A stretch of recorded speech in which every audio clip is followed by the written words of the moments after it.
Welcome to the Brandy Show, Conversations with. The idea for this type of show came from the very concept of podcasts. They're available to anyone at any time since they stay posted on the internet portal indefinitely. Podcasts that are time-sensitive, that deal with issues of the day are fine, but after a month or so, they can be out of date. Taking advantage of the technology, it made sense to me to create a program podcast that would last. It's as current the day it is posted to 6 months or a year from now. So I hope you like our series Conversations with. Thanks for stopping by. Today, our conversation is with Jack Harbaugh. If you're a football fan, I'm sure you've heard the name Harbaugh. Well, Jack Harbaugh is the father of University of Michigan head football coach Jim and Baltimore Ravens head football coach John of the NFL. What you may not know is that Jack was a head football coach in his own right and a darn good one. He was also an assistant on the staff of Bo Schembechler and is a football lifer, as I like to call him, and I consider that a compliment. He's a treasure trove of history regarding college football and is one of the most engaging guys you'll ever meet.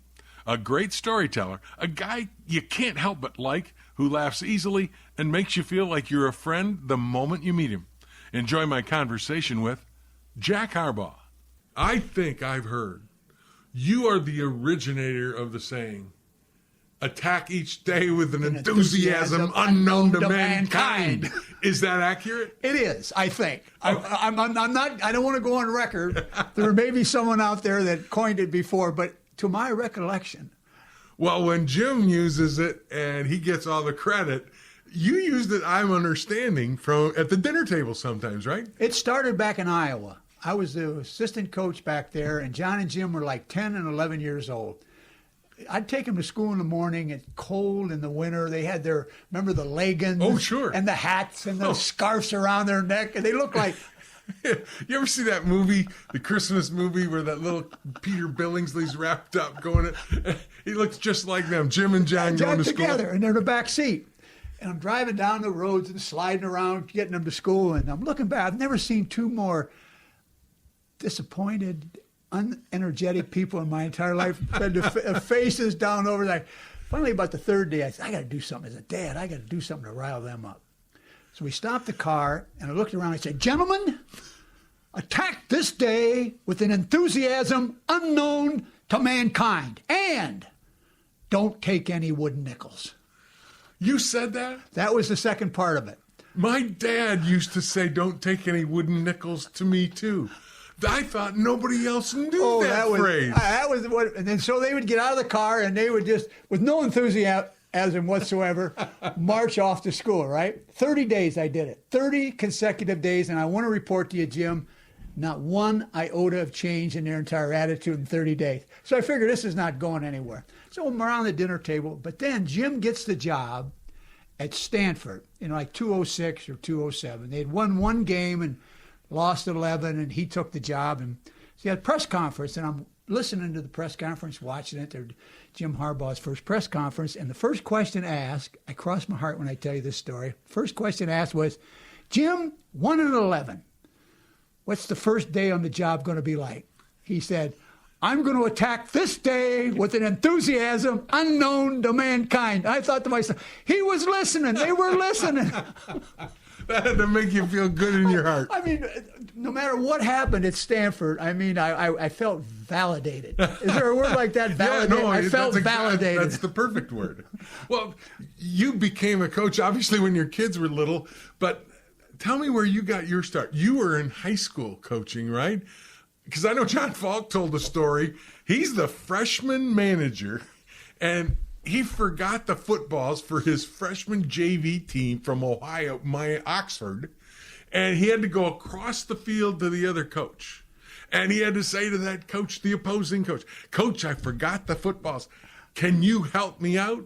And that coach, John Falk, said, gave him one football, right. Just one, to use for his entire team's warm-up. And he said to me, you know who that coach was? I said, no, John, who? He said, Jack Harbaugh.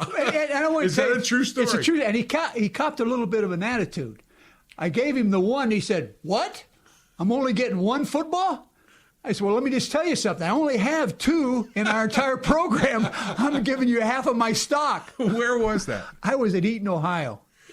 And was that a freshman team or it was a varsity team? Varsity team. It was a scrimmage. It was one of those early scrimmages. You know, you had 2 or 3 scrimmages before the season started in August. And he was at Talawanda High School, you know, down in Oxford, where Miami, Ohio was. And so they came for the scrimmage. And in fact, it was the first football game that I ever coached at Eaton High School. I was the head coach. And who would have known at that time? Isn't it amazing? Football brings people together that you somehow run into 25, 30, 40 years down the road. Jim, it's like a giant bowl of spaghetti. And as you get older, the bowl just gets bigger and bigger. You look in there, everything's twisted around and touching. But it all has football as the sauce. Love it. From now on, I'm going to add that to the story. So Eaton High School, that was your first job. You were also, back then, coaches had to teach too. Like my football coach when I was in high school was our algebra teacher. Right. What did you teach? I wasn't teaching algebra. You a shop class guy? Well, no. You look at here, my fingers, they're all here. I taught physical education, little science. I got to tell you this story. My first job as a junior high school coach in Canton, Ohio. Okay. Canton McKinley. I was a junior high football, basketball, and track. You're in Deerdorf's I was territory. right down the street from Dan Deerdorf. Then I went to Perrysburg, up the road from Bowling Green. That's where John, right along I-75. John and Jim were born there, and I was the general science teacher and the assistant football coach.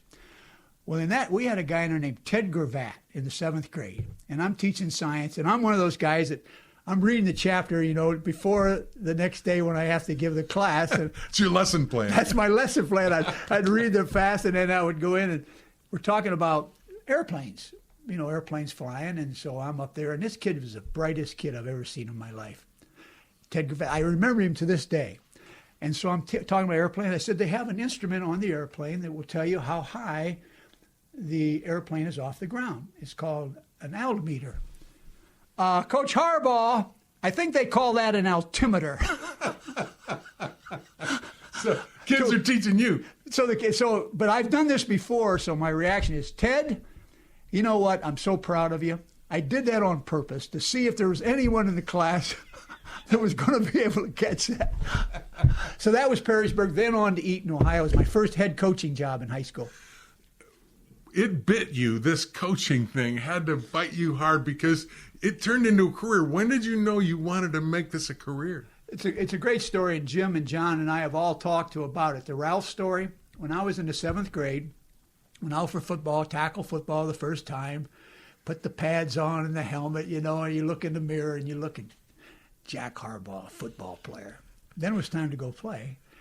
You worked on practice, you know, tackling practice, you know, fronting them up, power producing angles in the ankles and the knees, head up, roll your hips, wrap your arms and all. Then it came. Oh God, that's fun. Now I'm getting to feel like I should be in the office with you working the board. And then came the first day for the live tackle, about a week down the road, in line. You've seen the line. I've seen it. 4 over here, 4 over here. I'm 4th in the line, counting the running. I'm the tackler, counting who's going to be running the ball. And it's a guy named Ralph. He weighs about 170 pounds, and I weigh about 92.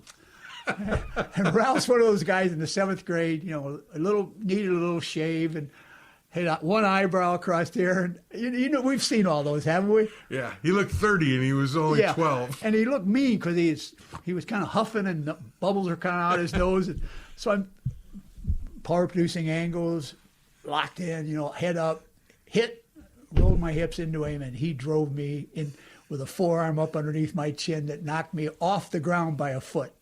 Down the field I go. I'm carrying him. I'm holding on, and he goes down about 20 yards down the field, and I'm holding on. I'm thinking, I just made my first tackle.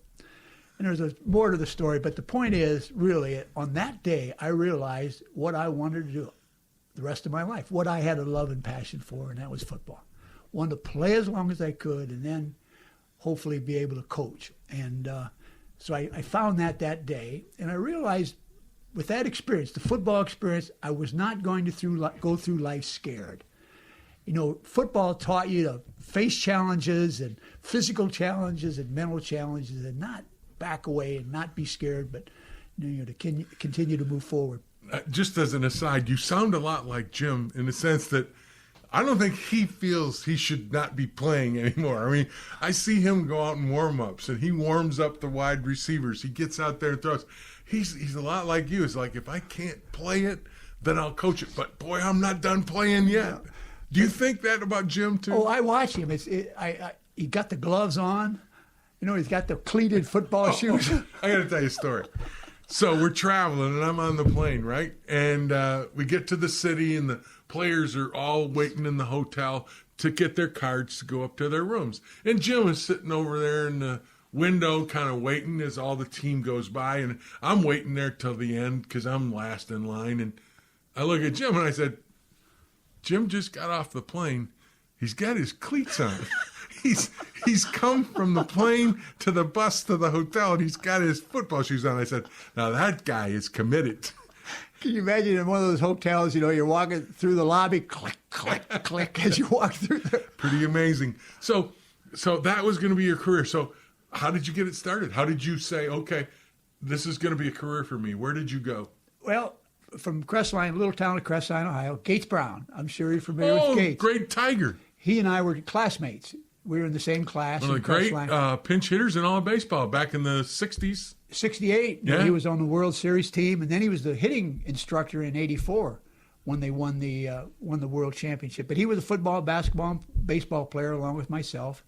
And little town of 5,000. I was fortunate enough to get a scholarship to Bowling Green State University. Doig Perry was our head coach. And Doig Perry and Bo Schembechler were the best of friends. They were best of friends their entire life. The first coach that Doig hired at Bowling Green State University in 1955 was Bo Schembechler. He was his offensive line coach, and then Bo went out and recruited Bill Gunlock to be the defensive line coach. Both guys are, Bill Gunlock was with Bo right to the day he died. They were teammates at Miami of Ohio. Yeah. They were in the same class, I think, 1946. Uh-huh. And great friends, so that's where it all started for me. I wanted to have you go through this coaching tree. Not necessarily your coaching tree, guys that coached for you, but who kind of were your mentors as you were growing up? Because these are the great names of college football. People today don't hear about too much, like the Doig Perry. I'm sure you mentioned his name, and some people are listening to this going, who? These were great coaches. These were great teachers, weren't they? No, that coaching and teaching are synonymous. That was the term that both Doig and Bo would use. To be a good coach, you have to be a good teacher. You have to be able to plan. You have to be able to explain yourself. You have to have a passion and a love for it. And Woody Hayes said, and he was one of my heroes in Crestline at the time, he said he could walk into any class at Ohio State University and give him 2 weeks, and he could teach that class as well, if not better, than any professor they had in the university, because he had that kind of a teaching quality. And I believe he believed that unto his soul, because I think he did that a couple of times. Didn't he teach a class at Ohio State? He taught his own. It was a kind of a word class every Saturday, and the one that it's on tape where he taught like apathy. Apathy, treat it like the plague. You're going to run into people with apathy, and they're just going to stand there and look at their shoes. They're not going to get. That was when. But Doig Perry was the first guy that Woody Hayes hired as an assistant coach in 1951 when he came from Miami, Ohio, to Ohio State University.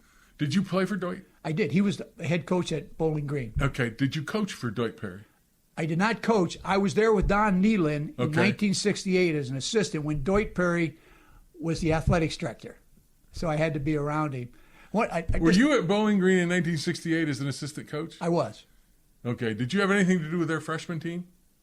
No, I was a secondary coach. When I was a freshman, we played Bowling Green. At Bowling Green? Yeah. This is spaghetti again. It was at the new. It was a brand new stadium. Doig Perry Stadium. Doig Perry Stadium. We played down there. It was our freshman team back then. Freshmen couldn't play at Michigan, so we had 2 games: one with Toledo, and one with Bowling Green as freshman team. And we went down to Bowling Green on the bus, and we played. And I was thinking, here's spaghetti again. You were on that staff, probably not the freshman team, but the freshman team. We played them as our freshman team that was recruited by Bump Elliott. And those guys, most of those guys I had something to do with recruiting them. And Tom Rakowski was the head freshman coach, if I remember. Don Nealon was the head coach. And I was coaching defensive back. So, again, talking about the spaghetti, what'd you learn from guys like Doig Perry and Don Nealon? Again, going to this coaching tree thing about football and about how you need to be, where you need to go to be successful at this profession. First, it was Doig. That was in 1957 when I went there as a freshman. Our freshmen weren't eligible as well. We had to play freshman football. We played 6 games. And then through my sophomore, junior, and senior, in 59, we won the small college national championship. We beat Delaware University for that, and Doig was the first guy. I mean, I look back now, and he and Bo were so much alike. I mean, their personalities. Doig would say something to you like this: Jim Brandstetter, you may be the greatest offensive line coach that I'll be dead. Jim Brandstetter, you may be the best offensive lineman that I've ever coached. Or you may be the absolute worst. And you'd walk away and you'd be thinking, but you know what he was saying? It's in your hands. Yeah. Do you want to be the best or you want to be the worst? See, the beauty about Bo was he never told me I'd ever be the best. He was telling you He always said to me, you're the worst tackle in the history of intercollegiate football. Never said anything about being the best. So that was the... He only got half a Doig's learning. Yeah, he didn't get that. When did you first, again, you're moving on in your career, come in contact with Bo as a boss? I didn't know Bo very well. But in 1968, Bo came here in 68, 69. When he came in 69, I was at Bowling Green, so... Our staff came here during the spring to watch spring practice. And, of course, Jerry Hamlis stayed up to about 11 o'clock, 12 o'clock at night talking about offensive line play. Larry Smith was a teammate of mine at Bowling Green. Yeah, Smitty was great. Went on to coach at SC in Tulane. And Jim Young was a graduate assistant at Bowling Green. Was he? In 59 when we won the national championship. Well, they were all on Bo's staff at Miami. But here's what I was telling someone the other day.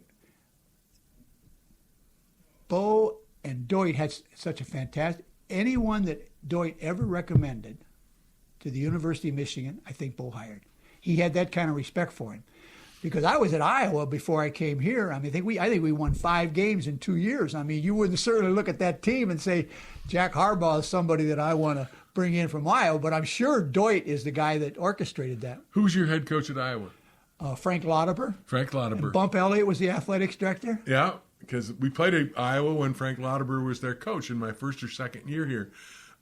When you came to Michigan, from Lauterbur to Schembechler, what was that dynamic like? You got to remember, in that year that I came, I left Iowa and came here, our opening game was against the University of Michigan. The first game that I ever coached here on Bo's staff was Iowa. And all I could think about all year long is Michigan always beat Iowa and beat them badly for a lot of years, and the only difference was Jack Harbaugh. And if we lost, Michigan lost that game, it may be the last game that I ever coached at Michigan. Well, did Bo ever fire you? Because he fired Hanlon. Close. I was close. Well, he fired Hanlon, 152 times? I was close. Yeah? But that first game, I'm in the locker room, and I got sweat coming off my forehead. My palms are sweating, and I'm in the locker room, and Bob Thornblade is playing at the time. He's a fullback. Yep. So he's putting on his uniform. He's looking over. He said, "What the hell is wrong with you?" I said, "Bob, you don't understand. If we don't win this game, this could be the last game that I ever go." He's a player. And Bob Thornblade looked at me, Jim, and here's what he said. "Jack." This is like an hour before the kickoff. And he's a player. He's a like player. 20 years old. He's 20 years old, but he's Bob Thornblade. Yeah, right. We all know Bob. Yeah. He looks at me, he's Jack. They were Iowa. We're Michigan. We are not going to lose, no matter who's here. We're not losing to Iowa. That was the attitude that I finally learned. You know what? There's something to that. So in your years at Michigan under Bo, there's got to be million story staff meetings, all kinds of stuff. Tell me about when you were the film coach, because these are things that people don't realize at home. Back in the day, you had 16 millimeter film, and you You were driving places in the middle of the night to pick up film. There's no huddle. I mean, you had to have the film in order to see the game, and they would send 2 of their previous games on Tuesday. But that wasn't much of a problem. You go pick them up and you'd store them here, and guys would look at them, pre-look at them. But at 7 o'clock on Sunday, the film coach had to have 3 games in a row sitting in front of Bo in that old meeting down there on Hoover and State. That was, if they weren't there, I mean, that would, Harbaugh, I don't know why I brought you in here. You can't get me 3 game film. That was what I was going to hear. So that was part of my job. So how I got the job was Elliot Uzelak and I got the job at the same time. We were hired, we brought in, came in the same day, and we're playing racquetball with Bo, and we're down in that old building after we played, and he goes, there's a film coach job open. I don't think I want that. I don't want that job either. So one of the 2 of you are going to have it. I said, how are we going to do this? You're going to flip a coin. I said, well, that's fair. So Bo flipped the coin, heads or tails. I said heads. Heads, Jack, you got it. So I said, oh, okay. Wait a minute. I won the toss. How am I going to get, why do I have the job if I won the toss? I should have the right to say that Elliot has it, right? Damn it, Harbaugh, do you want to coach here or not? So I got the film job. So then what it was, the biggest problem I had was Illinois. They would send their film on Sunday morning. It had to go through Chicago and then to Detroit. So only one flight that you could get that could do that, and the flight got in here about 2 or 3 o'clock. So I knew I would have plenty of time. So I send a guy out at Metro Airport.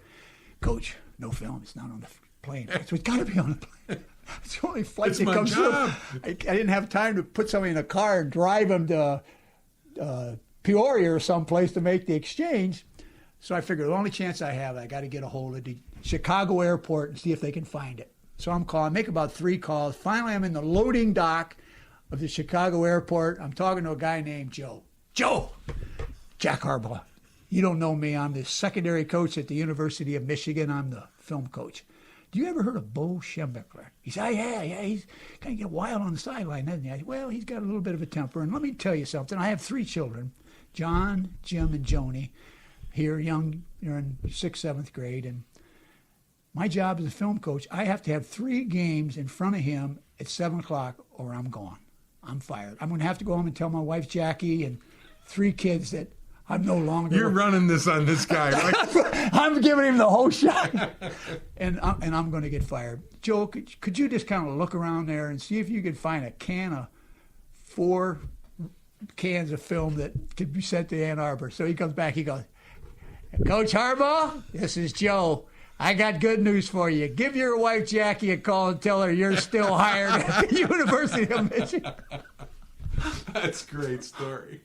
What about when you were you here on the staff when Purdue came in with Mark Herman? I was. And you guys went, McCartney was the defensive coordinator, right? And he went with 6 defensive backs in that game. No, that I'd left. Oh, you'd left? But we played against him when we got him, and it was Bill McCartney who put the defense together. What we did, they ran an eye, and they like to do what we do, the play action, 2 backs go one way, and the fake, and then off, and he was good, tall, lanky guy, real good. So what Bill decided to do, whatever side they read, the 2 backs go, he blitzed the linebacker through the B gap and put pressure on him. And he didn't move around real well, and we had a very, very good game against him. But that was the year after I left and went to Stanford. Okay. Gerald Diggs, I think, was the nickel back, if I'm not mistaken. Yeah, but I think McCartney supposedly told Bo, I want to use 6 DBs. And Bo said, no. If they run the ball on me, I'm going to kill you. And you're fired. And McCartney, shaking in his boots, said, I think this will work. And ultimately it did. And I was wondering if you were there as a defensive backs coach. No, I was not there for there. You remember the story? I do. John Falk tells the story. I mean, the same way. And I mean, you talk about being in a poker game and going all in. Bill McCartney was in a poker game, and you got to give him tremendous credit. He went all in. So you go on now from an assistant coach to a head coach. How much of Bo and Deuton, all those guys that you ran into, did you take with you? I really took too much of Bo. And I went to Western Michigan as a head coach, and I was so excited about it, and I thought I was so prepared for it. But I was like, everything I did, I would think, well, how would Bo handle that? And would Bo do this? And sometimes I was out of who I was. And I got fired. I was there, and after my fifth year, the athletic director said, Jack, we're moving in a different direction. And I said, well, which way are we going? And he explained to me. Yeah, I got that same phone call a year ago. We're moving this way, and you're moving this That's way. right. But so the second crack, you don't get the crack at a second head coaching job very often. But I was really blessed to get a head coaching job at Western Kentucky. And then I went in and I made up my mind. I don't know how this is going to work, but I was going to be more me and not so much Bo. And I think in coaching sometimes when we love someone and we respect someone, I mean, we inflect the way they inflect. I mean, we think the way they think. We go off when we think he would have gone off. And I think I learned a valuable lesson. From at that point, you're at Western Kentucky. Don't John and Jim come down and kind of help you coach a little bit? Did you see where they were going at that point? Jim was playing. He was with the Chicago Bears at the time. Right, but he came down and helped you coach. In 1992, the president called us in the spring and said he's dropping football. To pack the uniforms away and go tell the players there'll be no spring practice, that the football is over at Western Kentucky University. So we went back to our team and told them that this is what the president has decided. But we were going to start practice on Tuesday. It was scheduled to go. What I suggest is we go and try to get a vote changed on the Board of Regents. He was going to recommend football drop. He had the 5-4 votes at the time. If we could get one vote changed in 1 month, we would have a chance to play football, our entire team. That's what we used those who stay will be champions. We put that sign up. That sign was up. Every single guy went out for spring practice, realizing that we wouldn't play. It was advertised that football was over, so our schedule was depleted. Teams wouldn't play us. We can't have you on our schedule if you're not going to play. So they went out and found other games. So we only had about 6 or 7 games for the next year. And that's when Jim stepped in and John stepped in. Jim came down and he said, you only have 4 coaches, you're allowed 6. I'll become a full-time coach here for no money, and I'll be a recruiter. I can't be here in the fall, but I'll recruit for you in January. So we got him. He took the test, and he got him on the road, and he recruited for us. And John was recruiting at Cincinnati at the time, so players that he looked at that he thought could play for us, then he gave the names to Jim, and I'm kind of out of the loop. These 2 guys are names, and Willie Taggart, who's now the head football coach at Florida State University, was the first player that Jim called to come to Western Kentucky, which he did. Again, there's the spaghetti. All-American. Yeah, right. There's the spaghetti. Guy's a head coach at Florida State. Jim would call him when he was a college kid, right? First number on his list, and that's the one he called. And now Willie's like a family member for us. I mean, he literally, along with Jim and John, saved the program. When did you know that these guys could be your 2 sons, John and Jim? John goes on, coaches Baltimore Ravens, the head coach, to a Super Bowl. Jim goes to San Diego, I think, first, right? He was with the Raiders. Raiders, that's right. He was an assistant Davis. coach, right? He was kind of what do they call him? Have a name? Analyst, they call him, I think, or something. Yeah. But he did that. When did you know that, hey, they had what it takes to get to that level? It's an interesting question. It was asked a lot during the Super Bowl week. Yeah, it's not the first time you've been asked that. And the answer really is it's a day-to-day process with kids. I mean, you hope when they go out for junior high school football player that the stage isn't too big for them, that they'll like it and they'll compete and enjoy it. And then they go out for high school. Golly, the junior high went well, but golly, can they handle it here? And then Jim came here, and he was here for 2 years and didn't do much, didn't play much, and you just wonder, oh my goodness, you think that there's a day that he'll be able to step on the field at the University of Michigan. John went to Miami of Ohio and played, had some knee problems, played to 4 years, but knee problems really curtailed his playing time a little bit. But anyway, then they go coaching. You just hope that they make it through that experience. But it really is day to day, and even today, you you just hope that, tomorrow is going to be good for everyone in the family. As a dad, and I know your family well enough to know that you're a bit of a sounding board. First of all, you're great. You're a great sounding board. Who wouldn't want an advisor like you, who's been through there, and your kids are both coaching? But it must be different. John's kind of advice that he's getting coaching in the NFL, and Jim's kind of problems that he's coming to you with or looking advice from the college level. Can you kind of address that a little bit? The game, the X's and O's of the game really had passed me by, and I say that humbly. It really has. I mean, we do these groupings and we do all this different things and RPOs, and I'm still trying to figure out what RPO means. The old run pass option. That I did about 3 years ago. I had no idea what. But anyway, the point I make is, I don't really X's and O's. I really don't quite understand that. But when they call you, sometimes John will call and he'll, Dad, this came up, and I'm so excited just to get the phone call as a dad. Yeah. That we talk, and if I can help him, I try. But more, it's him involving me in his work and his job, and for that, I'm eternally grateful. I got to tell you the story about Jim, though. We all know Jim. Oh, yes. We all know Jim.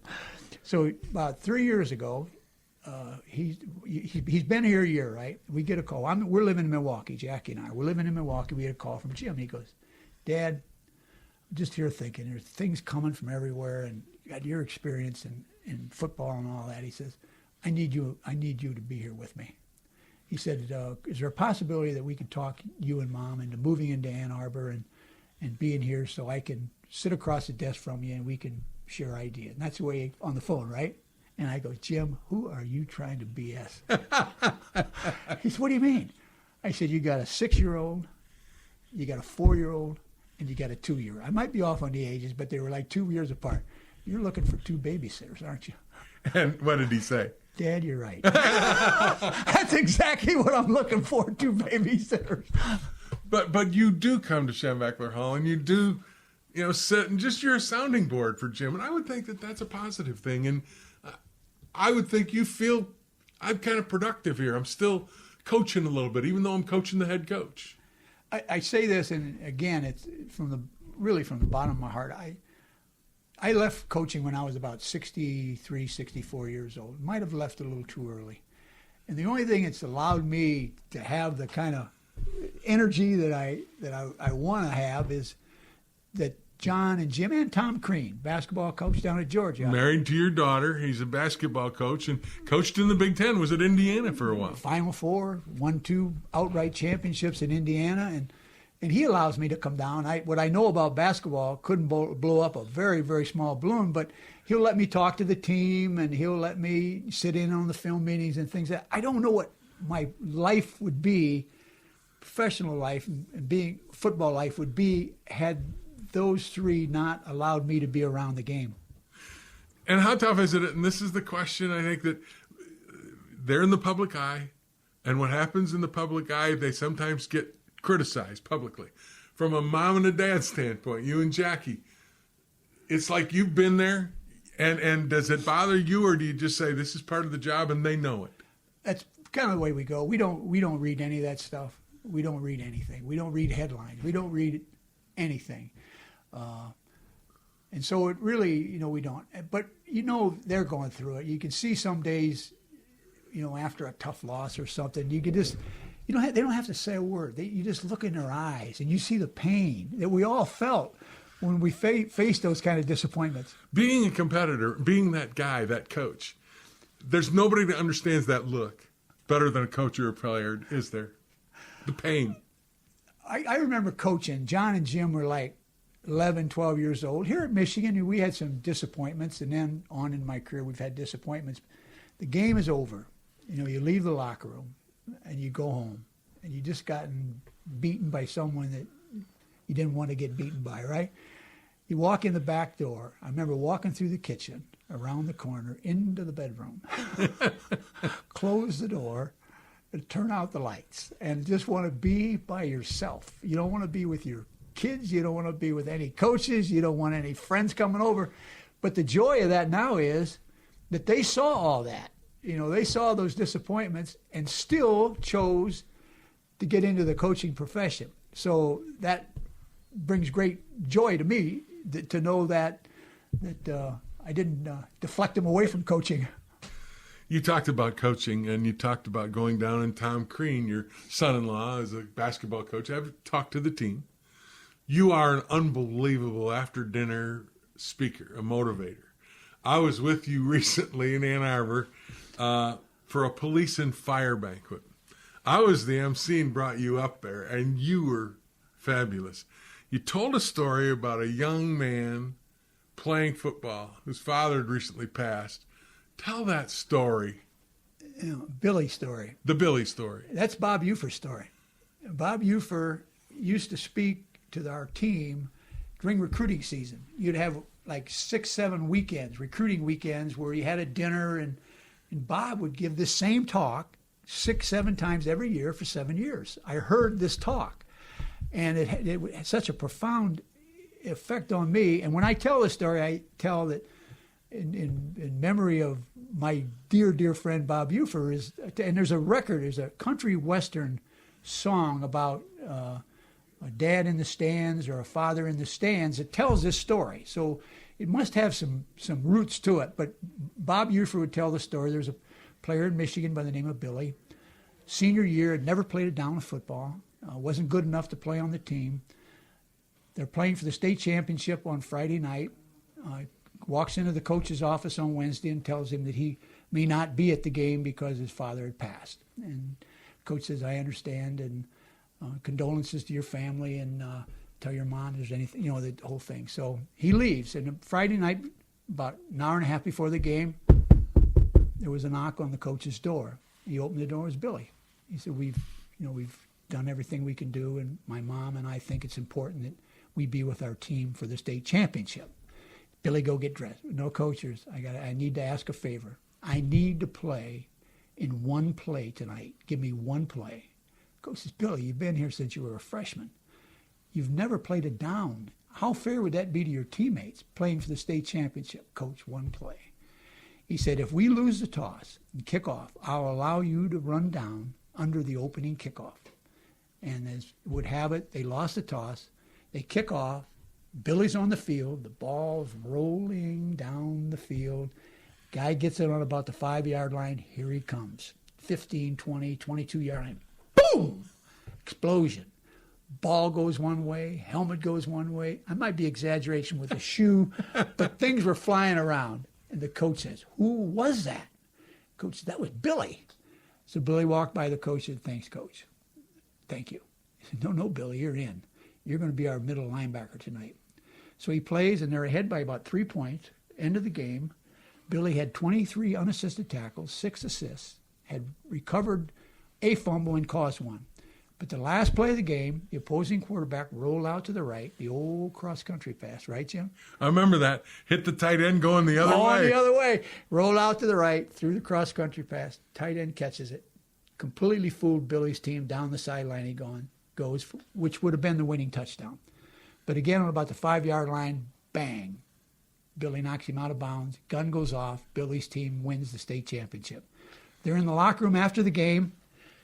Players had all left. Steam coming out of the locker room, out of the shower, tape on the floor, piles of pants and jerseys and all that. And Billy's still in full uniform and helmet, sitting on the bench. Team had all left. Coach sits down. He says, Billy, that's the greatest game I've ever seen any player ever play. Tell me, what did I miss for 4 years about the way you play? Coach, you didn't miss anything. He said, what do you mean? He said, well, my father died. I know. My father was blind. I know. He used to come out and sit in the stands and when we were practicing. Coach, don't you understand? Coach says, no, you got to explain it to me. He said, Coach, tonight was the first night that my dad would ever see me play. And there was no way I was going to disappoint him, because he believed in me, and I wanted him to see how I could play. And what it tells us that in our lives, all of us need someone that believes in us. And we as adults and coaches and parents and teachers need to take every opportunity we have to tell those around us how much we believe in them. You have attacked this with an enthusiasm unknown to mankind. That is one of the great stories, and I'm so glad you told it the way Jack Harbaugh tells it, because there aren't many people, I could name them on one hand, who could sit there, and we're in a quiet room. The room got quieter when you were talking. That's just wonderful, Jack. Oh, thank you. So nice to be with you. I know we're running out of time. No, we're not running out of time. We got all the time in the world. Back when I was at Iowa, there was a guy there, did their broadcast by the name of Jim Zabel. Jim Zabel. I knew Jim Zabel. He'd call me up every year. He loved Iowa, like Bob Uford. That's my point. Yeah, loved Michigan. But here's what he did at Iowa. You may know this, but every night at 10 o'clock after the game, they would do a rebroadcast of the game. And my point is, why don't we do that here? Why can't you and Dan or somebody like, what is it, our 10:50 here, at 10 o'clock at night, put the rebroadcast on. It'll take 2 or 3 hours, but I guarantee there's 111,000 people in the stadium that day that did not hear your broadcast and are missing out. Why can't we do that? That's a great idea. I'll have to ask the question. The only thing I can think of is that sometimes you run into these legal issues. That's my... where you have rights fees and whether anybody's going to want to give up 3.5 hours of programming at 9 o'clock or 10 o'clock at night. I don't know. But it's a good question. IMG is the owner, quote unquote, of the broadcast. And that would be a question for IMG, but I'll ask it. But I know when we were at Iowa, and sometimes it weren't very enjoyable watching because we didn't win, but I really enjoyed listening, and I can't tell you how much I would enjoy the days that we're in that stadium and can hear your broadcast. I mean, we get the highlights and all that, but I'm in the banner between, because you two are the very, very best, to get the banner of two guys that love the University of Michigan, love Michigan football, and we all share in that love for all those that we were around. And the unique thing and the fun thing is Dan and I were teammates. Yeah. You know, we went through all of this back in the late 60s, early 70s. So we're like, you know, two guys that just sitting in the stands talking to each other and somebody's eavesdropping. And that's kind of the way the broadcast goes. Golly, let's get that started. Can we start that? You know what? I'm gonna investigate that. I like with an enthusiasm. Unknown to man. Jack, thank you so much. You're a delight. And can't tell anybody out there, if you ever want to hear Jack Harbaugh speak, go. It's a treat. You also, guys, are involved, you and Jim, in a podcast, aren't you? We are. What's the name of it? It's the Intact Each Day Harbaugh podcast. It comes out on Tuesday of every week. We've been doing it about 1.5 years now. And where can people get it? Wherever you get those podcasts. Google Play, Apple, iTunes, things like that. Something like that. It's all over the place. And I think you can also get it on mgoblue.com, right? I'm not sure. I'm not sure. Well, if it's anything like today, if you are what you were today, that's a can't miss podcast. Jack. We're having so much fun with it. You know the guy that's enjoying it more than anybody? Who? Jim. Is he? I see a different Jim on the podcast. Isn't that fun? Because there are those in the media who say he's a little difficult to deal with, and yet there he is in the podcast, and you say he's having the greatest time. It's like we're sitting around the kitchen table. They give us a script with about 15 things on it, 1 to 15. We start on 1, we cross that out, and then all bets are off. I mean, so the script doesn't really... Absolutely nothing. Doesn't really work. No. Okay. Thanks, Jack. You're the best. Thank you so much. If you ever have the opportunity to hear Jack Harbaugh speak at a banquet or anywhere else, I highly recommend you take the time to do it. He's intense and will have you asking for more when he's done. He truly attacks everything he does with an enthusiasm unknown to mankind. It's no surprise that sons Jim and John are as successful as they are in a very difficult business, given the example Jack set for them at home. I had a great time with Jack Harbaugh, and I hope you did too. Keep a lookout on my Facebook page, Jim Brandstatter 76, for my next Conversations With.